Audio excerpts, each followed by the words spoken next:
அனைவருக்கும் வணக்கம். இன்றைக்கி நம்ம கிளாஸில் என்ன பார்க்க போகிறோம்னா பிஜிடிஆர்பி எக்கனாமிக்ஸ் பார்க்குறோம். இதில் பிஜிடிஆர்பி எக்கனாமிக்ஸில் என்ன பார்க்க போகிறோம் அப்படின்னு சொல்லி பார்த்தோம்னா ப்ரொடக்ஷன் ஃபங்க்ஷன் பார்க்குறோம். ப்ரொடக்ஷன் ஃபங்க்ஷனில் லாங் ரன் பார்க்க போகிறோம். இன்றைக்கி ஆல்ரெடி ஷார்ட் ரன் பார்த்துட்டோம், இப்போ லாங் ரன் பார்க்க போகிறோம். இந்த லாங் ரன்னாக்க அந்த தியரியோட நேம் வந்து loss of returns to scale அப்படின்னு நம்ம சொல்கிறோம். இப்போ லாஸ் ஆஃப் ரிட்டர்ன்ஸ் டு ஸ்கேல்னால் என்ன, அதோட ஹைலைட்ஸ் என்ன, ஒரு அசம்ஷன்ஸ் என்ன, இதெல்லாம் நம்ம இந்த கிளாஸில் பார்க்க போகிறோம். வாங்க கிளாஸ் போகலாம்.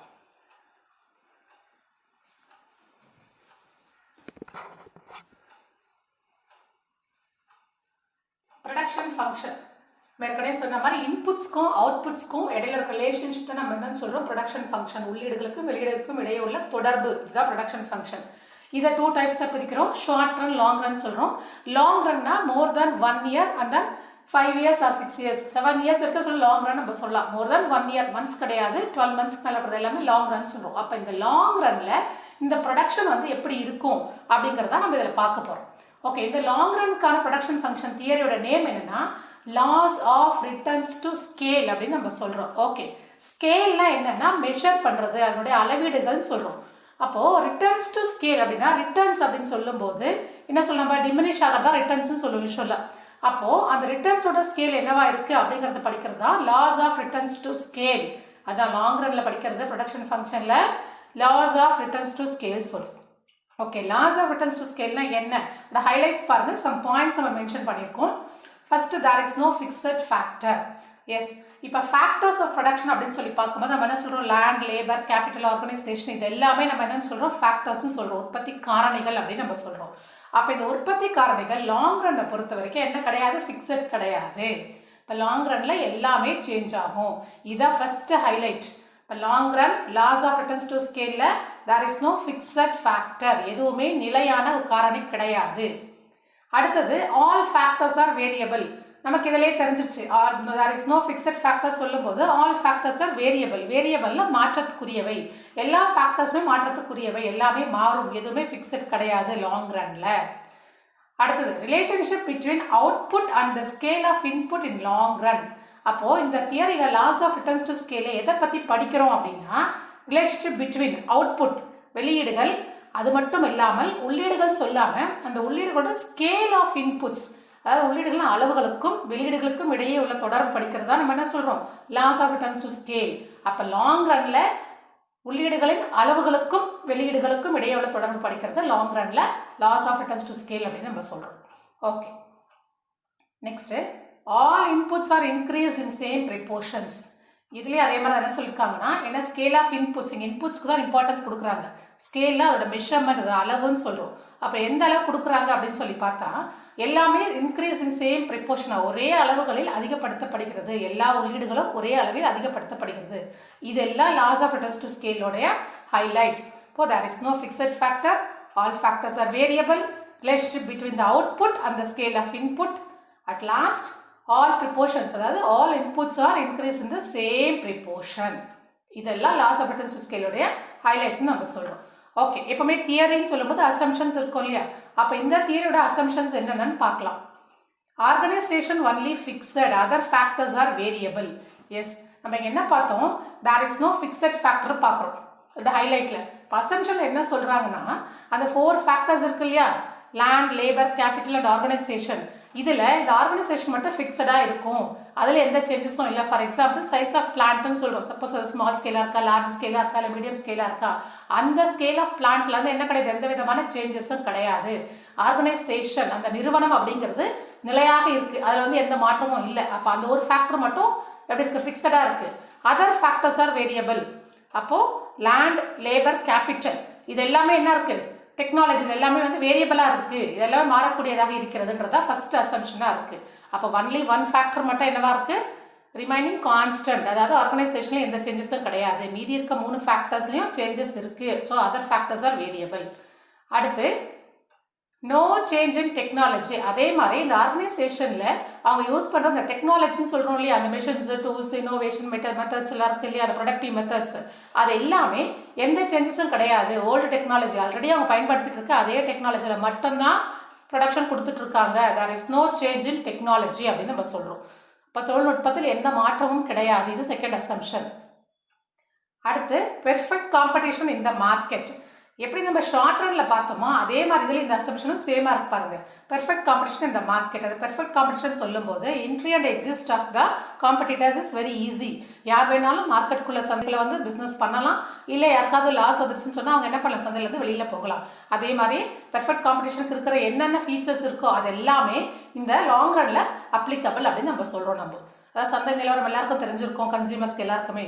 அதே மாதிரி போட்டி பொருட்கள் வந்து பதிலி பொருட்களாக மேற்கொள்ளப்படுவார்கள். இது எல்லாமே எதில் இருக்குன்னா பெர்ஃபெக்ட் காம்படிஷனில் இருக்குது அப்படின்னு நம்ம சொல்கிறோம். ஸோ இந்த அசம்ஷனை பொறுத்தவரைக்கும் பெர்ஃபெக்ட் காம்படிஷன் இந்த மார்க்கெட். அடுத்த outputs are measured in physical units. Same as it is. Short ரன்ல நம்ம இதை பார்த்தோம். அது அவுட்புட்ஸ் ப்ரொடக்ஷன் சொல்கிறோம்லே, வெளியீடுகள். அது வந்து ஃபிசிக்கல் யூனிட்ஸ். ஃபிசிக்கல் யூனிட்ஸ் பரும அளவுகள் சொல்கிறோம். நம்ம கண்ணால் பார்க்கக்கூடியது 1 யூனிட் 2 யூனிட்ஸ் சொல்கிறோம்லே, அதான் ஃபிசிக்கல் யூனிட்ஸ். அந்த மாதிரி தான் மெஷர் பண்ணுறோம்னு சொல்கிறோம். ஸோ இதெல்லாம் அசம்ஷன்ஸ் அப்படின்னு நம்ம சொல்கிறோம். அப்போ பார்த்துட்டு லாங் ரன். அந்த லாங் ரன் தியரோட பேர் laws of returns to scale. ஸ்கேல்னா மெஷர்மெண்ட், அந்த அளவு. அந்த அளவீடுகளில் என்ன இருக்குது, ரிட்டர்ன்ஸ் இருக்குது, டிமினிஷிங் இருக்குது அப்படிங்கிறத அந்த தியரோட கான்செப்ட். இதை பற்றி எலாபரேட்டாக அடுத்த கிளாஸில் பார்ப்போம். Laws of returns to scale பார்க்குறோம். இது லாங் ரனில் சொல்கிறோம். அப்போ இந்த அவுட்புட் வந்து எப்படி நம்மளுக்கு ரிட்டர்ன் ஆகுது, டிமினிஷ் ஆகுது அப்படிங்கிறது தான் இப்போ நம்ம இந்த 3 பேசஸில் பார்க்க போகிறோம். 3 passes of returns to scale அப்படின்னா என்னன்னா, ரிட்டர்ன்ஸ் டு ஸ்கேல் அதாவது அவுட்புட்டோட அளவுகள் வந்து என்ன ஆகுதா, ரிட்டர்ன் ஆகுது, டிமினிஷ் ஆகுது. அது ஒரே லெவலில் ஆகாமல் 3 passes 3 வழிகளில் ஆகுது. அதாவது 3 passes of returns to scale. அப்போ லாங் ரனில் இன்புட்க்கும் அவுட்புட்க்கும் டிஃப்ரென்ஷில் இல்லை இன்புட்க்கும் அவுட்புட் ரிலேஷன்ஷிப்பில் வந்து எப்படி அவுட்புட் வந்து வேரி ஆகுது அப்படிங்கிறத 3 டைப்ஸாக பிரிக்கிறோம். அதான் increasing returns, constant returns, diminishing returns. இந்த 3 டைப்ஸை பற்றி இப்போ பார்க்கலாம், 1 by 1 பார்க்கலாம். ஃபஸ்ட்டு வந்து இன்க்ரீசிங் ரிட்டர்ன்ஸ். இன்க்ரீசிங் சொன்னால் நம்மளுக்கு மீனிங் தெரியாது. அதாவது என்னென்னா அதிகமாக வருது, இன்க்ரிமெண்டல், மோர் தேன் அப்படிலாம் சொல்கிறோம். அதான் இன்க்ரீசிங் ரிட்டர்ன்ஸ்னு சொல்கிறோம். அப்போ இந்த ரிட்டர்ன்ஸ் அப்படிங்கிறது என்ன அப்படின்னு சொல்லி பார்த்தோம்னா, அந்த அவுட்புட்டில் லெவலில் தான் ரிட்டர்ன்ஸ்னு நம்ம சொல்கிறோம். வெளியீடுகள் சொல்கிறோம் இல்லையா, அது. அப்போ அது இன்க்ரீசிங்கில் வருது. இன்க்ரீசிங்னா அதிகமாகுது. எப்படி அப்படின்னு சொல்லி பார்க்கும்போது, all inputs are increase in 1%, all output are increased more than 1%. அப்போ இதான் ரொம்ப இம்பார்ட்டன்ட். ஃபஸ்ட்டு இன்க்ரீசிங் ரிட்டர்ன்ஸை பார்க்கும்போது நம்ம இன்புட்ஸை வந்து சப்போஸ் ஏற்கனவே இருக்க இன்புட்ஸை நம்ம என்ன பண்ணுறோம், 1% வந்து இன்க்ரீஸ் பண்ணுறோம். இன்க்ரிமெண்ட் பண்ணும்போது அதுலேருந்து கிடைக்கிற உற்பத்தியானது அவுட்புட் என்ன ஆகுது அப்படின்னு சொல்லி பார்த்தோம்னா மோர் தென் 1%-ஆக இருக்குது. மேபி 2%-ஆக இருக்கலாம், 3%-ஆக இருக்கலாம், ஆனால் மோர் தென் 1%. அப்போ இன்புட்டை விட அதிக அளவு அவுட்புட் கிடைக்கிறதுனால இது பேர் நம்ம என்னன்னு சொல்கிறோம், இன்க்ரீசிங் ரிட்டர்ன்ஸ். ஃபஸ்ட்டு ஸ்பேஸ் வந்து முதல் வழி அப்படின்னு சொல்லும்போது இன்க்ரீசிங் ரிட்டர்ன்ஸ் சொல்கிறோம். அது இங்கே சிம்பிளில் சொல்கிறோம் பாருங்க. இன்புட் இஸ் லெஸ்ஸர் தான் அவுட்புட். அப்படின்னா என்னென்னா, இன்புட் வந்து நம்ம குறைவாக தான் போடுறோம், மேபி 1% தான் போடுறோம் ஃபார் எக்ஸாம்பிள். ஆனால் அவுட்புட் நமக்கு எப்படி கிடைக்குது, மோர் தேன் 1% அப்படிங்கிறதுனால இது வந்து கிரேட்டர் தான் அப்படின்னு சொல்கிறோம் நம்ம. அதாவது இன்புட் வந்து லெஸ்ஸர் தான் அவுட்புட் சொல்கிறோம். இதான் வந்து ஃபர்ஸ்ட் ஒரு இன்க்ரீசிங் ரிட்டர்ன்ஸ். ஓகே, இப்போ இந்த இன்க்ரீசிங் ரிட்டர்ன்ஸில் என்ன ஆகுனா இன்க்ரீஸ் ஆகிட்டே. இப்போ அந்த டயக்ராம் பாருங்கள், நெக்ஸ்ட் கிளாஸ் டயக்ராம் பற்றி பார்க்கலாம். ஜஸ்ட் இப்போ ரீகால் பண்ணுறோம், வேறு ஒன்றும் இல்லை. இப்போ அதை இன்க்ரீஸ் இப்படி மேலே போயிட்டே இருக்கும்போது ஒரு ஸ்டேஜ் அப்புறம் என்ன ஆகிடும், கான்ஸ்டன்ட் ஆகிடும். ஒரு மேக்ஸிமம் லெவல் போனால் அப்படியே கான்ஸ்டன்ட். அதுதான் செகண்ட் ஸ்டேஜ்னு சொல்லுவோம். இது எல்லாத்துக்குமே அப்ளிகபிள். எனக்கு ஏற்கனவே சொன்ன மாதிரி கன்சியூமர் சாட்டிஸ்ஃபேக்ஷன்லையும் அதே மாதிரி தான். இப்போ law of diminishing marginal utility பார்த்தோம் இல்லையா. அதாவது என்னென்னா, முதல்ல என்ன ஆகுது, அவருடைய டோட்டல் யூட்டிலிட்டி இன்க்ரீஸ் ஆகுது. அதே தான் இன்க்ரீசிங் ரிட்டர்ன்ஸ். இங்கே ப்ரொடியூசரில் பார்க்கும்போது ப்ரொடக்ஷன் லெவல் அவுட்புட் வந்து இன்க்ரீஸ் ஆகுது. இன்புட்டை இன்க்ரீஸ் பண்ணாக்கா இன்புட்டை விட அதிகமாக அவுட்புட் வந்து இன்க்ரீஸ் ஆகுது. அதான் இன்க்ரீசிங் ரிட்டர்ன். அப்படியே இன்க்ரீஸ் ஆகிட்டே போகும்போது ஒரு ஸ்டேஜ் வந்தோடனே மேக்ஸிமம் மேலே போன உடனே ஆப்டிமல் லெவல் போன உடனே என்ன ஆகும், கான்ஸ்டன்ட் ரிட்டர்ன்ஸ் ஆகிடுது. ஸோ கான்ஸ்டன்ட் ரிட்டர்ன்னா என்ன அப்படின்னா, இன்புட் ஈக்குவல் டு அவுட்புட். அதாவது எந்த அளவுக்கு இன்புட்ஸ் கொடுக்குறாங்களோ அதே அளவுக்கு தான் அவுட்புட் கிடைக்கும். அதை விட அதிகமாகவும் கிடைக்காது, கம்மியாகவும் கிடைக்காது. ஈக்குவல். ரெண்டுமே input and output are equal. அதான் எங்கள் சிம்பிள் வந்து ஈக்குவல் போட்டிருக்கோம். என்ன சொல்கிறோம் பாருங்க, input increase in 1%, output also increase exactly by 1%. So கரெக்டாக நம்ம எவ்வளோ இன்புட்ஸ் கொடுக்குறோமோ 1% கொடுத்தா 1% அவுட்புட், 2% கொடுத்தா 2%, 3% கொடுத்தா 3%.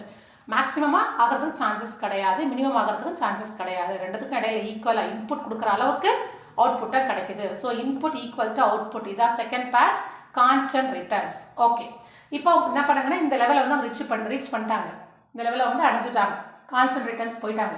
இப்போ கான்ஸ்டன்ட் ரிட்டர்ன் போனோன்னா அந்த கான்ஸ்டன்ட்லேயே இருப்பாங்களா, திரும்ப என்ன பண்ணுவாங்க, இன்புட்ஸ் இன்க்ரீஸ் பண்ணிட்டே போவாங்க. அப்போ இன்புட் இன்க்ரீஸ் பண்ணும்போது ஃபார் எக்ஸாம்பிள் இப்போ லேபரோட அளவு அதிகமாக்கலாம், இல்லை கேப்டரோட அளவு அதிகமாக்கலாம்.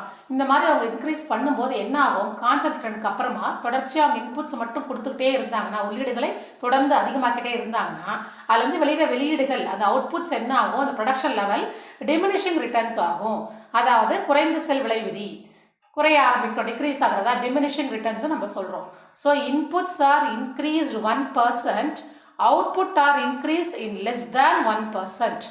அப்போது நம்ம எவ்வளோ அதிகமாக படுத்துகிறோமோ இன்புட்ஸை, சப்போஸ் இப்போ 1% இன்க்ரீஸ் பண்ணுறோம்னா அதுலேருந்து கிடைக்கிற அவுட்புட் பார்த்தோம்னா ஒரு 0.5% தான் இருக்கலாம், மேபி அந்த 1% கம்மியாக இருக்கலாம். சப்போஸ் 2% இன்புட் கொடுக்குறோம் அப்படின்னா நம்மளுக்கு அவுட்புட்டு 1% தான் கிடைக்கும். அதை நம்ம என்ன சொல்கிறோம், இங்கே சிம்பிளில் பாருங்கள், input is greater than output. Input அதிகமாக கொடுப்போம், ஆனால் அதுலேருந்து கிடைக்கிற அவுட்புட் வந்து கம்மியாக இருக்குது. இதான் தேர்ட் ஸ்டேஜ்னு சொல்கிறோம். அப்போ ஒன்ஸ் இந்த கான்ஸ்டன்ட் ரிட்டர்ன்ஸ் அவங்க அட்டைன் பண்ணிட்டாங்கன்னா மறுபடியும் அவங்க என்ன பண்ணுவாங்க, இன்புட்ஸ் அதிகமாக்குனா என்ன ஆகும் அப்படின்னா டிமினிஷிங் ரிட்டர்ன்ஸ் தான் வரும். இதுதான் நம்ம என்ன சொல்கிறோம், ஏன் டிமினிஷிங் ரிட்டர்ன் வருது அப்படின்னு சொன்னால் இதுதான் லா ஆஃப் டிமினிஷிங் அப்படின்னு நம்ம சொல்கிறோம். அந்த டிமினிஷ் ஆகிற அந்த லா, குறைந்த செல் விளைவு விதி என்பது செயல்பட தொடங்கும். ஒரு குறிப்பிட்ட ஸ்டேஜ்க்கு மேலே முதல்ல இன்க்ரீஸ் ஆகிட்டே போகும். மேக்ஸிமம் அவுட்புட் போயிடுச்சுன்னா, அதாவது வந்து ஆப்டிமைசேஷன் சொல்லுவோம் நம்ம, அந்த லெவலை அவங்க ரீச் பண்ணிட்டாங்க, ஹை பீக் போயிட்டாங்க அப்படின்னா என்ன ஆகும் அப்படின்னா அப்படியே கான்ஸ்டன்ட் நின்றுடுறாங்க. அந்த கான்ஸ்டன்ட் நின்றதுக்கு அப்புறமா என்ன ஆகும், திரும்ப இன்புட்ஸ் கொடுக்கும்போது டிமினிஷ் ஆகுது. எதனால இந்த மாதிரி இருக்குது ப்ரொடக்ஷனில் அப்படின்னு சொல்லி பார்த்தோம்னா, இப்போ நம்ம புதுசாக என்ன பண்ணுறாங்க, ஒருத்தர் ப்ரொடியூசர் வந்து ஒரு புது ப்ராடக்டாக கொடுக்குறாரு மார்க்கெட்டில்.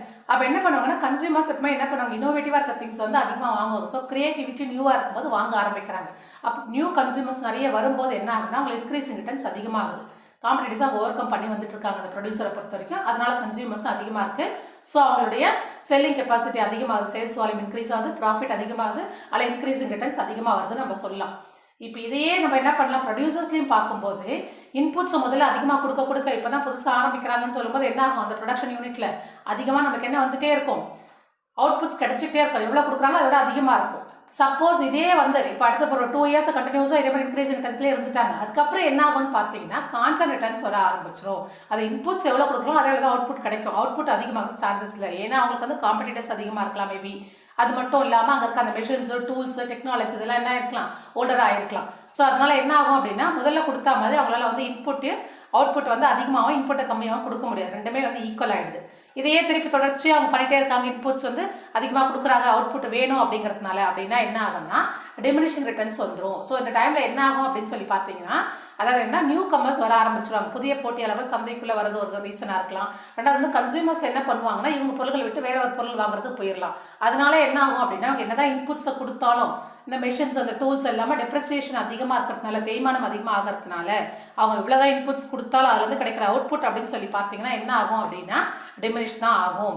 இது எல்லாத்துக்குமே அப்ளிகபிள் ப்ரொடக்ஷன் கெப்பாசிட்டியில், அதாவது ப்ரொடக்ஷனை பொறுத்த வரைக்கும் லேண்டு, அப்புறமா லேபராக இருக்கட்டும், அதே மாதிரி கேபிட்டலாக இருக்கட்டும், டெக்னாலஜி இருக்கட்டும், எதுவாக இருந்தாலும் கண்டினியூஸாக ஒரு இன்புட்ஸை கொடுக்க என்ன ஆகும் அப்படின்னு சொன்னால் அந்த இன்புட்டில் வந்து டெப்ரிசியேஷன்ஸ் வர ஆரம்பித்து இந்த டிமினிஷிங் ரிட்டர்ன்ஸ் வரும். இதான் 3 passes of returns to scale அப்படின்னு நம்ம சொல்கிறோம். இது ப்ரொடக்ஷன்லன்னு சொல்கிறோம் நம்ம அது லாங் ரனில். இதோட டயக்ராம் இல்லஸ்ட்ரேஷன் வந்து நெக்ஸ்ட் கிளாஸில் பார்ப்போம். நம்ம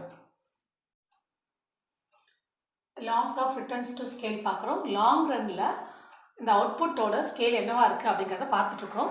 இதுக்கு முன்னே அசம்ஷன்ஸ் பார்த்தோம், அது ஹைலைட்ஸ் பார்த்தோம். இப்போ இந்த தியரியில் வந்து டயக்ராமேட்டிக் எக்ஸ்பிளனேஷன் பார்க்க போகிறோம். ஃபஸ்ட்டு பார்த்தோம்னா இந்த டேபிள் பார்த்துருவோம். இதில் பார்த்தீங்கன்னா ஃபஸ்ட்டு ஸ்டேஜஸ் கொடுத்துருக்காங்க, A to B, B to C, C to D.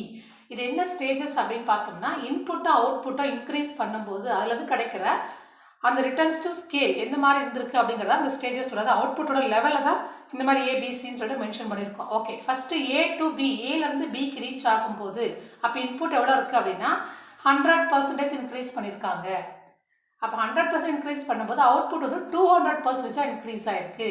அப்போ 1:2, 1 வந்து இன்புட்டாக இருக்குது, 1% இருக்குது. இப்போ நம்மளோட அவுட்புட் பார்த்தோம்னா மோர் தென் 1 நம்ம ஏற்கனவே பார்த்தோம், அதான் இன்க்ரீஸிங் ரிட்டர்ன், அதில் 200% இன்க்ரீஸ் ஆகிருக்கு. ஸோ இங்கே ரிட்டர்ன்ஸ் டு ஸ்கேல் வந்து இது வந்து இன்க்ரீஸிங் ரேட் ஆஃப் ரிட்டர்ன் சொல்கிறோம் ஃபஸ்ட்டு ஸ்டேஜ். அடுத்து செகண்ட் ஸ்டேஜ் திரும்ப என்ன பண்ணுறோம், இன்புட்ஸ் இன்க்ரீஸ் பண்ணோம், அதே மாதிரி 100%. அந்த ஸ்டேஜ் வந்து B to B, ஏலேருந்து பி வரைக்கும் ரீச் பண்ண பிறகு என்னாச்சு, அவங்களுக்கு 200% அவுட்புட் கிடைக்குது. ஆனால் அகெயின் பிலேருந்து சி ரீச் பண்ணும்போது அதே மாதிரி இன்புட் 100% இன்க்ரீஸ் பண்ணுறாங்க. ஆனால் அவுட்புட் என்ன கிடச்சிருக்கு, அதே 100% தான் இன்க்ரீஸ் ஆகிருக்கு. இப்போ இன்புட் எவ்வளோ கொடுத்தாங்களோ அதே அளவு 1% இன்க்ரீஸ் பண்ணால் அதே 1%. Equal input is equal to output. இந்த ஸ்டேஜ் நம்ம என்ன சொல்கிறோம், செகண்ட் ஸ்டேஜ். இதோட பேர் கான்ஸ்டன்ட் ரிட்டர்ன்ஸ் டு ஸ்கேல். அதிகமாகவும் இல்லாமல் குறையவும் இல்லாமல் ரெண்டுக்கும் நடுப்புற இருக்கிறதுனால இது கான்ஸ்டன்ட், எந்த மாற்றமும் இல்லாமல் இன்புட் எவ்வளோ கொடுக்குறாங்களோ அதே அளவு அவுட்புட் இருக்குது அப்படின்னு நம்ம சொல்கிறோம். இதான் கான்ஸ்டன்ட்டு நம்ம சொல்கிறோம். அடுத்து தேர்ட் ஸ்டேஜ். மறுபடியும் இந்த கான்ஸ்டன்ட் ஸ்டேஜ்க்கு அப்புறம் திருப்பி என்ன பண்ணுறாங்க, இன்புட்ஸ் அதிகமாக்குறாங்க, லேபரையும் கேபிட்டல் இன்க்ரீஸ் பண்ணிகிட்டே போகிறாங்க. அப்போ எந்த ஸ்டேஜ்க்கு வராங்கன்னா C to D, சிலேருந்து ஷிஃப்ட் ஆகி D போகிறாங்க. அப்போ அந்த D ஸ்டேஜ் தான் நம்ம என்ன சொல்கிறோம், தேர்ட் ஸ்டேஜ்னு சொல்கிறோம். அதே தான், இன்புட் வந்து 100% இன்க்ரீஸ் பண்ணுறாங்க. ஆனால் அவுட்புட் பார்த்தோம்னா 33.33% தான் இன்க்ரீஸ் ஆகிருக்கு. 100% இன்க்ரீஸ் பண்ணாலும் நம்மளோட அவுட்புட் பார்த்தோம்னா 33.33 தான் வந்திருக்கு. அப்போ இது பேர் தான் நம்ம என்ன சொல்கிறோம், டிக்ரீசிங் இல்லை டிமினிஷிங் ரிட்டர்ன்ஸ் அப்படின்னு நம்ம சொல்கிறோம். இது வந்து தேர்ட் ஸ்டேஜ்னு சொல்கிறோம். ஓகே, இப்போ இந்த ஷிஃப்ட் ஆகிறது என்ன அப்படிங்கிறத இப்போ நம்ம இந்த டயக்ராம் மூலமாக பார்க்கலாம். பாருங்கள், எக்ஸ் ஆக்சிஸில் லேபர் சொல்கிறோம், அதான் எல் மென்ஷன் பண்ணியிருக்கோம். ஒய் ஆக்சிஸில் கேபிட்டல் கே மென்ஷன் பண்ணியிருக்கோம். இப்போ 1 2 3 4 8 அப்படின்றது யூனிட்ஸ் ஆஃப் லேபர். அதே மாதிரி இங்கே நம்ம கேபிட்டல் பார்க்கும்போது யூனிட்ஸ் ஆஃப் கேபிட்டல் 1 2 4 8 எல்லாமே வந்து சரி. அப்போ லேபரும் கேபிட்டல் ரெண்டுமே என்ன பண்ணுறாங்க, இன்புட்ஸ் வந்து இன்க்ரீஸ் பண்ணுறாங்க. பாருங்கள், ஃபர்ஸ்ட் பாயிண்ட் A to Bன்னு சொல்லுவோம், அதாவது ஏலேருந்து B. அப்போ என்ன இருக்குது, ஏல இருக்கும்போது குவான்டிட்டி வந்து 1 கொடுத்துருக்காங்க. அந்த டைமில் என்ன பண்ணுறாங்கனாக்கா நம்மளுக்கு இன்புட் வந்து 100% இன்க்ரீஸ் பண்ணுறாங்க. பட் வந்து என்ன ஆகுதுன்னா அவுட்புட், இந்த Q is equal to 3. Qன்றது குவான்டிட்டி, அவுட்புட், ப்ரொடக்ஷன் லெவல் அப்படின்னு நம்ம சொல்கிறோம். அது ஸ்கேல் ஆஃப் அவுட்புட் அப்படின்னு சொல்லலாம், மெஷர்மெண்ட். அப்போ அந்த குவான்டிட்டிஸ் ஆர் ப்ரொடக்ஷன் லெவல் பார்த்தா 3 ஆயிருக்கு. அப்போ 1லேருந்து 3 ஆயிருக்கு. அதாவது 1 is equal to doubled அப்படின்னு நம்ம சொல்கிறோம். அதாவது வந்து ஒரு பர்சன்டேஜ் வந்து இன்க்ரீஸ் பண்ணுறாங்க இன்புட்டை, ஆனால் அவுட்புட்டு மோர் தென் 1%. பாருங்கள், அவுட்புட் வந்து 3 ஆயிருக்கு. அதாவது 1லேருந்து 2 இன்க்ரீஸ் பண்ணும்போது லேபர், அதே மாதிரி 1லேருந்து 2 கேபிட்டல் இன்க்ரீஸ் பண்ணும்போது அவங்களுக்கு கிடைக்கிற அந்த குவான்டிட்டி பார்த்தீங்கன்னா B பாயிண்டில் ஏலேருந்து B போய் ரீச் ஆகும்போது Q is equal to 3. இதான் இன்க்ரீஸிங் ரிட்டர்ன் நம்ம சொல்கிறோம், ஃபஸ்ட்டு ஸ்டேஜ் அப்படின்னு சொல்கிறோம். அடுத்து செகண்ட் ஸ்டேஜ். அகைன் அவங்க என்ன பண்ணுறாங்க, இன்புட்ஸை இன்க்ரீஸ் பண்ணுறாங்க இந்த Bலேருந்து Cக்கு ரீச் ஆகும்போது. இப்போ Bலேருந்து Cக்கு போகும்போது திரும்ப மறுபடியும் அதே 100% இன்புட் இன்க்ரீஸ் பண்ணும்போது குவான்டிட்டி லெவல் பார்த்தீங்கன்னா 6 தான் இருக்குது.